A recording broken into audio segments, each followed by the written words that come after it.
Bicara tentang apa, nomor 1 udah keluar. Ya. Di acara ini tentang Anies. Nomor 2 sudah keluar. Pernyataan Pak Hasto kemarin dengan video siapa nggak tahu yang Emang berapa semuanya? Ntar gue malas sebutnya, ntar gue disuruh ngomong. Oke, pokoknya udah jadi banyak. Yang sedikit jadi banyak. Emang dia tahu isi dokumennya? Gue bilang nih, ada sekelompok orang yang mau bikin jebakan Batman buat gue. Beritahu ketika Anda berpikir Anda itu seorang kadal, seekor kadal, aku ini dinosaurus.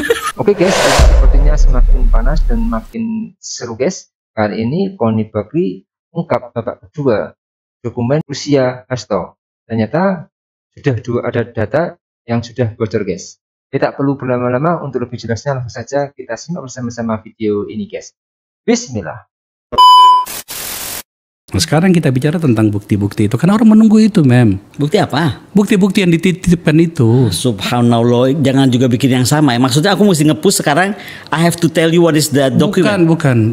Tentu saja tadi kan disebutkan aku tidak punya otoritas untuk itu kan. Tapi maksud saya begini, saya harus bicara apa ya supaya ini kelihatan seperti bahasa yang soft. Itu bicara tentang apa sih? Nih, bicara tentang apa, nomor 1 udah keluar. Ya. Di acara ini tentang Anies. Nomor 2 sudah keluar. Pernyataan Pak Hasto kemarin dengan video siapa nggak tahu yang tapi itu nggak mungkin hoax karena Pak Hasto ngomong sendiri. Iya. Betul? Berdua. Oke. Ya. Yang hoax itu adalah yang tadi Bapak berpeci bilang saya baca ini itu hoax. Itu hoax. Ada WhatsApp beredar yang sampai viral, kemudian aku masukkan ke Instagram aku, itu juga hoax. Saya tidak akan meneruskan ke nomor 3 sampai seterusnya. Emang berapa semuanya? Ntar gue malas sebutnya, ntar gue disuruh ngomong. Oke, pokoknya udah jadi banyak. Dari yang sedikit jadi banyak. Karena sekali lagi saya punya sanksi perdata. Nih gue bacain karena gue bukan orang hukum ya. Kan aku kena sanksi perdata, bisa ganti rugi, dimintain ganti rugi atau pembatalan perjanjian. Oke. 2, aku bisa sanksi pidana. Kalau perdata mungkin masih bisa ngobrol di teman gue. Sanksi pidana itu aku melanggar privacy, yaitu mengandung informasi pribadi rahasia, melanggar undang-undang privacy dalam undang-undang ITE. Nah, di dalam orang-orang dalam dokumen itu kan ada juga privacy tertentu. Betul kan? Selain juga privasinya Mas Hasto yang tadi dia tuh membuat saya hanya menyimpan. Yang ketiga, yang paling saya takutkan, Kakak Akbar, dalam hidupku tuh aku nggak punya apa-apa. Yang aku jaga cuma 1, trust. Betul? Kalau itu saya lakukan, maka saya kena pasal pengkhianatan kepercayaan atau breach of trust. Dan ini yang nggak mungkin aku mau ambil resiko. Jadi dengan segala hormat kakak, aku tahu kakak penasaran banget, seluruh dunia, seluruh masyarakat Indonesia penasaran banget, terutama mungkin Presiden Jokowi yang penasaran banget, ya, atau Madam Presiden Jokowi yang sampai tebak-tebakan di bandara itu gua nggak tahu juga, ya penasaran banget.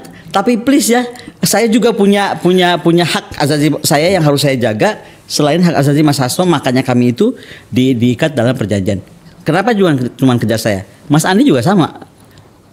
Gubernur mana juga menandatangani perjanjian itu, nggak bisa karena ada sanksi notaris itu yang saya sebutkan cuma berapa biji, tapi ada sanksi notaris juga, ada lain-lain gitu. Jadi saya nggak akan mungkin. Ada pihak yang mencoba untuk menaikkan level tekanan ini kepadamu, entah tahu apa sampai atau tidak, bahwa seorang Koni Rahakundini Bakri tidak bisa berlindung di balik kerahasiaan antar dua pihak itu yang sifatnya perdata ketika isi dokumen itu menyangkut dengan negara. Ada yang mengatakan seperti itu. Ini menarik. Emang dia tahu isi dokumennya?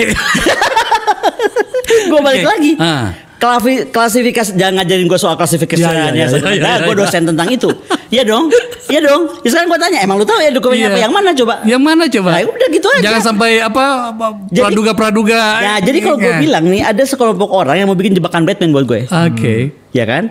Tapi aku harus memberitahu, ketika Anda berpikir Anda itu seorang kadal, seekor kadal, aku ini dinosaurus. Gimana sih? Gue bukan GR, tapi aku tahu banget aku sedang didrag untuk kesana. Aku nggak mau. Sekali lagi karena tadi buat aku tuh trust paling penting. Kedua, ada perintah ketua umum partai, ya Allah, ibu bangsa itu langsung Koni Andi set. Oh siap. Saya itu saya itu pengagum partai paling hebat ini. Ya gue nggak mau partai ini kenapa-napa. Ini bahkan lebih jauh dari itu sebenarnya. Apa?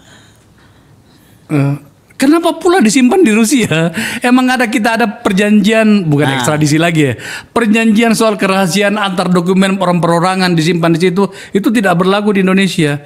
Macam-macam lah. Makanya saya waktu saya kontak diri itu saya bilang, aku mau bicara soal ini karena banyak yang meminta seperti itu. Saya merasa bertanggung jawab karena memulainya dari sini. Dari ruangan ini.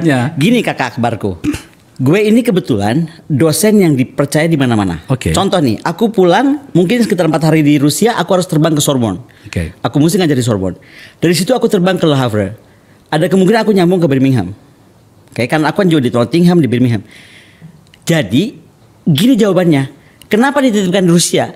Karena saat dia telepon waktu itu dan juga minta tolong aku, memang aku lagi menuju negara tujuanku Rusia. Kalau gue tinggal di Kutub, itu akan judulnya Kutub. Kalau gue tinggal di Perancis, judulnya di Perancis. Terkondisikan oleh situasi waktu itu. Situasi waktu itu memang aku, dan sampai hari ini residensial aku itu di Rusia. Karena aku profesor, guru besar. Aduh, dan gue GR banget lah. Sebenarnya gue tuh udah lebih di atas itu. Gue udah dapat kabar bagus dari rektor aku. Jadi aku tuh keluar green card. Oh ya? Yes. Dan ini sebenarnya nggak pernah terjadi green card keluar secepat itu. Kenapa? Karena aku dianggap profesor yang punya expertise. Nah, pertanyaan kan expertise-nya apa? Jadi mungkin Rusia tuh sadar, nah ini kalau negara sadar tuh dia mikir dan orang yang bisa mikir dibawa, bukan orang yang bisa mikir disuruh pergi. Jadi dia sadar bahwa ternyata pengetahuan mereka selama ini tentang Asia tuh atau Southeast Asia itu nggak terlalu dalam. Pengetahuan dia tentang profesor-profesor Indonesia yang paham konstelasi geopolitik di sini, kemudian kaitannya kepada Baltik dan lain-lain itu kurang ada mungkin. Sehingga kelasku tuh selalu rame. Kelasku tuh misalnya untuk 20 orang yang datang bisa 100 sekian. Sebenarnya sih dengan penjelasan tadi itu saya menangkap sesuatu. Ini mungkin alam berpikir politisi ya. Kira-kira Madam Kony itu ngomong gini dengan green card tadi itu. Jangan macam-macam mama gua sama Rusia nih. Enggak lah, kalau itu namanya gue GR banget. Enggak lah. Green card gitu loh, tidak gampang. Apalagi cuma berapa bulan ya? Setahun. Baru udah setahun ya? Setahun, tapi aturan Presiden Putin yang baru tuh nggak mungkin secepat itu. Iya makanya gitu kan. Itu satu hal. Nggak mungkin, kalau aku boleh tambahkan ya. Mungkin yang mempercepat itu juga adalah kemarin sempat lihat nggak fotoku di Vatikan. Jadi fotoku tuh ada di Vatikan website. Iya bersama dengan paus gitu ya. Iya. Kalau kakak perhatikan, aku tuh pakai bintang di dadaku. Apa maksudnya? Kan. Itu dari mereka? Bukan. Justru itu dipertanyakan oleh para kardinal. Kamu pakai bintang apa? Itu adalah bintang yang diberikan oleh Menteri Lavrov. Bahwa saya itu mendapat bintang kehormatan Kremlin tentang persahabatan, tentang duta persahabatan.